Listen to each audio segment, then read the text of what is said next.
YouTube channel क्रिएटेनमेंट में आप सभी का स्वागत है। मैं हूं विद्यानंद मिश्रा और सुनाता हूं हिंदी भाषा के शब्दों का शुद्ध प्रयोग। दोस्तों, हिंदी भाषा के शब्दों का शुद्ध प्रयोग श्रृंखला के तहत आज सुनाने जा रहा हूं प्रभाकर और दिवाकर, प्रेम और प्रीति, बंगला और डाक बंगला तथा बहुभाषी और बहुभाषा भाषी शब्द का।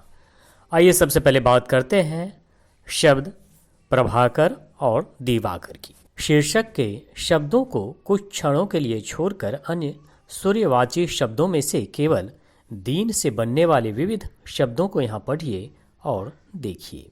दीनकंत, दीनकर, दीनकर्ता, दिनकृत, दिनचारी, दीनदीप, दीननाथ, दीननायक, दीनप, दीनपति, दीनपाल, दीनप्रणी, दीनबंधु, दीनमणि, दीनमयुख, दीनमाली, दीरल, दीनराज, दीनाधीश, दिनेश, दिनेश्वर आदि। प्रभाकर और दिवाकर भी सूर्य हैं, पर इनका साम्राज्य एक दूसरे से बहुत अलग अलग भी है। अर्थों के गुरुत्व भार की दृष्टि से दिवाकर से प्रभाकर अधिक बड़ा है।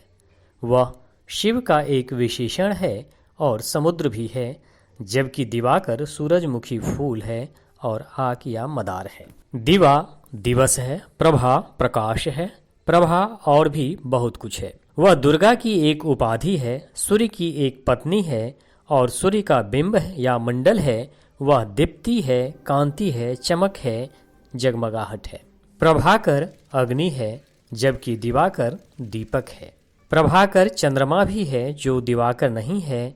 दिवाकर कौवा है, जैसे कौवे की प्रातःकालीन काँव काँव से ही दिन निकलता हो। अब बात करते हैं शब्द प्रेम और प्रीति की। आप प्रेम किस किस से कर सकते हैं? व्यक्ति विशेष से, मानव मात्र से, परमेश्वर से, प्रकृति से, जीवन से, मातृभूमि से, गांव से, देश से, जाति से, संस्था से, किताब से, साहित्य से, संगीत से, कला से, चेतना से या जड़ से, मूर्त से या अमूर्त से, बड़े से या छोटे से, बराबर वाले से। आकर्षण संबंधी या पुल्लिंग मनोभाव अत्यंत व्यापक है। प्रीति अपेक्षाकृत कम व्यापक स्त्रीलिंग मनोभाव है। इसका प्रयोग केवल व्यक्तियों के लिए होता है तथा यह पारिवारिक और सामाजिक संबंधों तक सीमित रहती है, अर्थात यह अचेतन और अमूर्त से नहीं होती।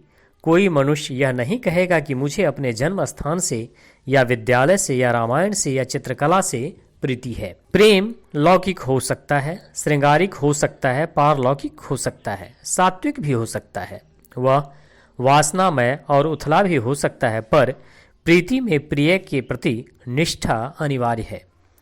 उसमें प्रेम की अपेक्षा अधिक अस्थायित्व होता है। प्रीति की एक रीति होती है, उसके बंधन दृढ़तर कहे जाते हैं।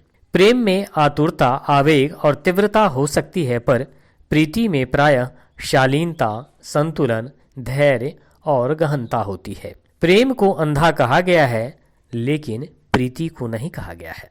प्रेम एक पक्षीय भी हो सकता है, लेकिन प्रीति साधारणतः उभय पक्षीय यानी दोनों पक्षों की होती है। प्रीति में भी प्री धातु है, जिसका अर्थ है प्रसन्न करना और प्रसन्न होना।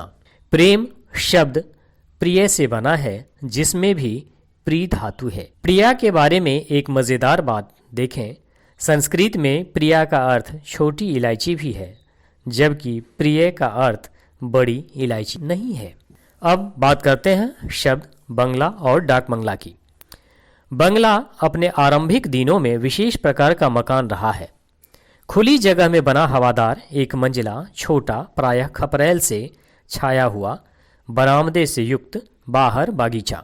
इस शब्द से अब यह भी मतलब निकलता है कि यह क्वार्टर से बड़ा है और मकान से ज़्यादा इज्जतदार होता है और प्रायः बड़े साहब का निवास स्थान भी होता है।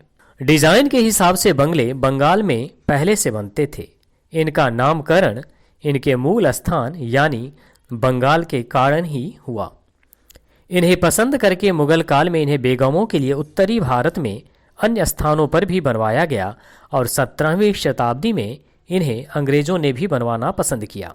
बंगला का प्रारंभिक अर्थ बंग का अर्थात बंगाल का है। यह बंद देश या प्रदेश भी है और बंग भाषा भी है। यह बंगला पान में भी है और बंगला यानी बंगाली मिठाई में भी है। मध्यकाल में उस जगह को डाक चौकी कहा जाता था जहां यात्रा से थके हुए मनुष्यों और सवारी के घोड़ों को बदलने की व्यवस्था रहती थी। वहां कई जगहों के हरकारे चिट्ठियां लाते और वहां से अपनी अपनी जगहों की चिट्ठियां ले जाते थे। डाक चौकी को बंगले के डिज़ाइन का बना होने के कारण इसे डाक बंगला कहा जाने लगा, जिसे अंग्रेजी में डाक बंगलो भी कहा जाता था।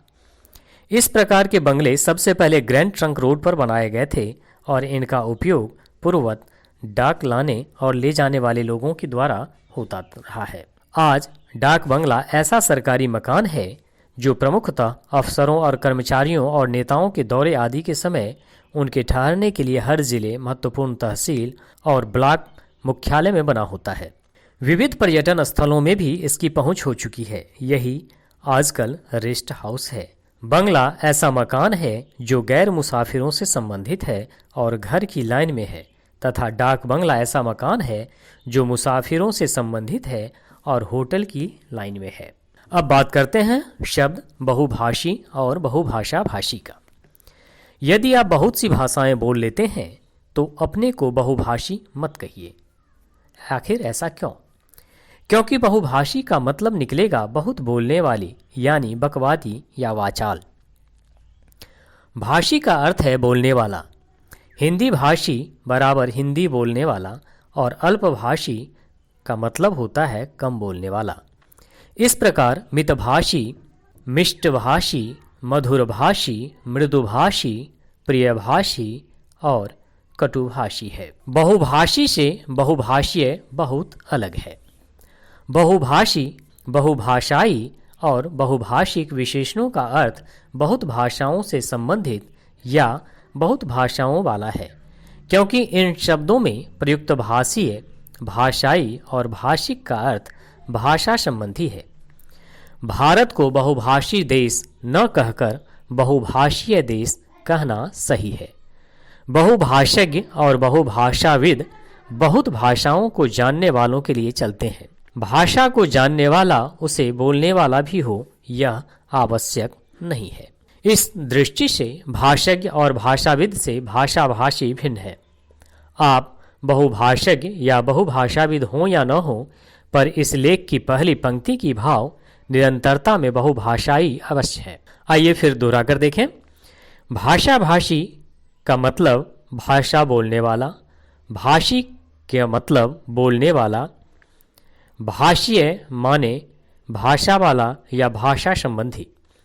मातृभाषा भाषी को मातृभाषी अर्थात माँ की भाषा बोलने वाला तो कह सकते हैं, पर मातृभाषी नहीं कहना चाहिए, क्योंकि उसका मतलब मातृ बोलने वाला निकल पड़ेगा। दोस्तों, ये जानकारी आपको कैसी लगी, ये हमारे YouTube चैनल क्रियोटेनमेंट पर कमेंट कर अवश्य बताएं। साथ ही इस तरह की और जानकारी के लिए हमारे YouTube चैनल को अवश्य सब्सक्राइब करें। धन्यवाद।